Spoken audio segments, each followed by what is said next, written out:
the Roman Empire. Even today, that name makes us think of gladiators, emperors, and a civilization that changed the world. But how did a tiny village on the Tiber River become such a huge empire, controlling most of Europe, North Africa, and the Middle East? This is the story of Rome's rise to power, its long reign, and its eventual fall, which left a lasting impact on Western civilization. From simple beginnings to a dramatic end, the Roman Empire's story is one of ambition, power, and the lasting memory of a world long gone. The ruins of Rome, from the impressive Colosseum to the broken aqueducts that stretch across the land, whisper stories of a glorious past.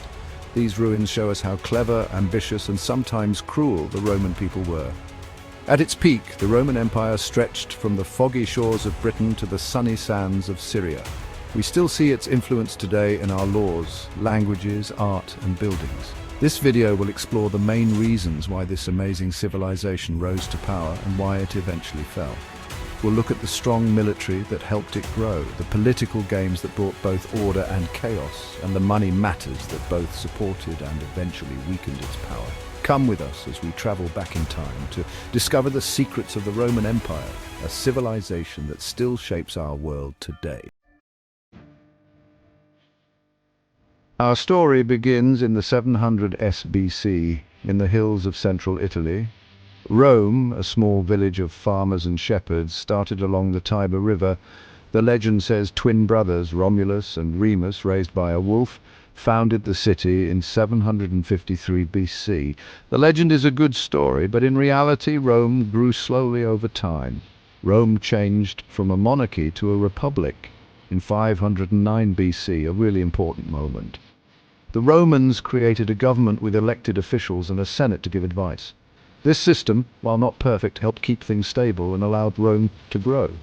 Early Romans were tough and practical. They valued discipline, hard work, and most of all, loyalty to Rome.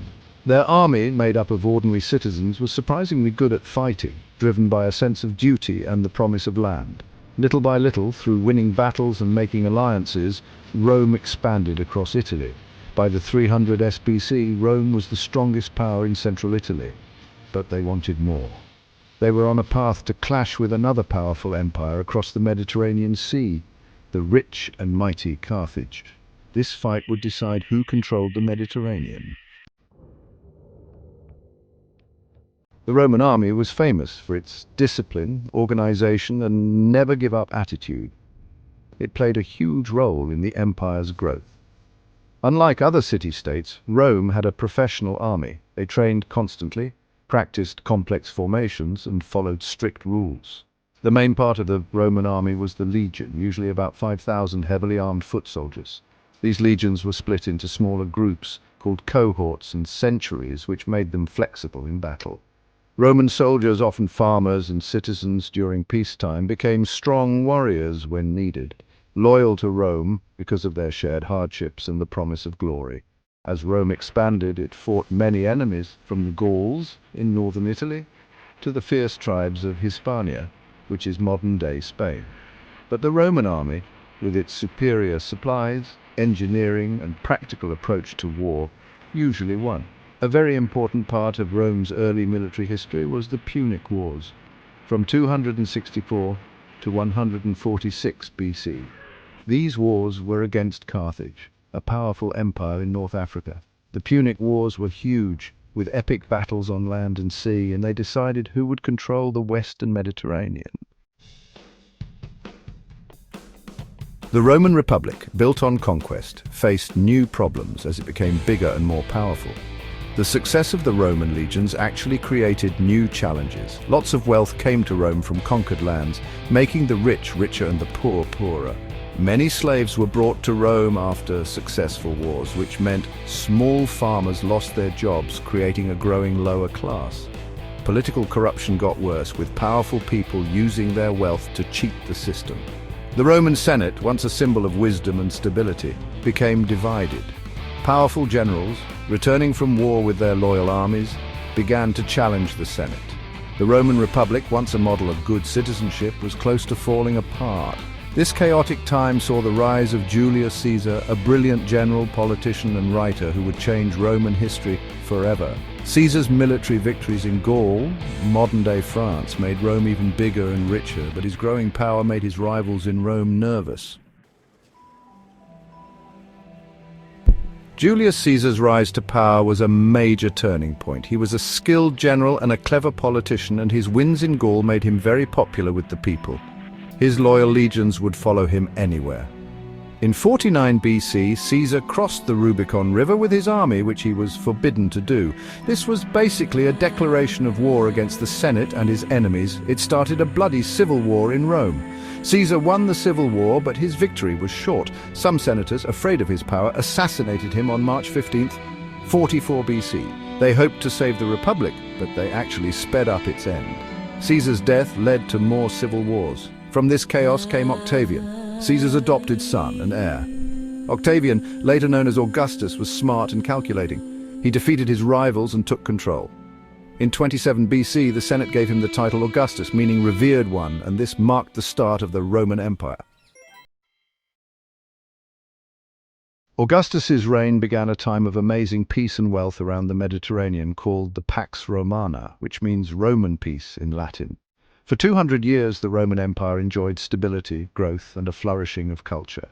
Augustus was a smart and practical ruler. He reorganized the Roman government, secured the borders, and brought a time of relative peace and prosperity. He knew it was important to look stable and reliable, both in Rome and across the empire. Under Augustus and the emperors who followed, the Roman Empire reached its biggest size. Roman legions marched from the British Isles to the Persian Gulf, conquering tribes, creating provinces, and protecting the borders.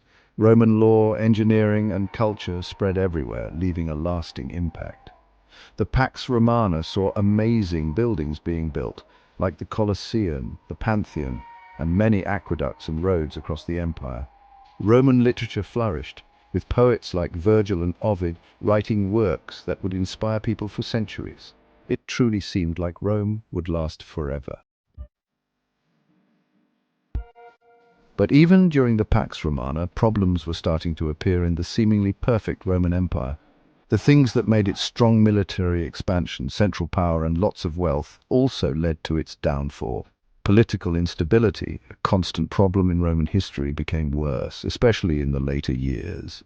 Power struggles, assassinations, and civil wars became common as generals fought to become emperor.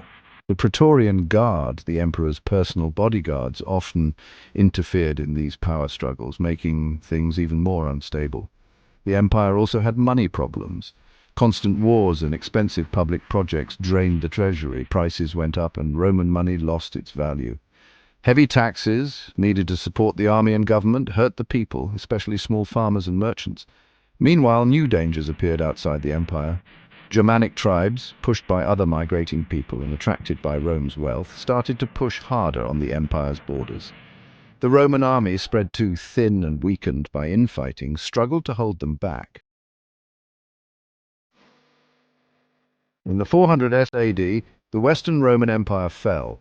Weakened by internal fighting, money problems, and constant attacks, the once mighty empire crumbled. In 476 AD, a Germanic warlord named Odoacer overthrew Romulus Augustulus, the last Western Roman emperor.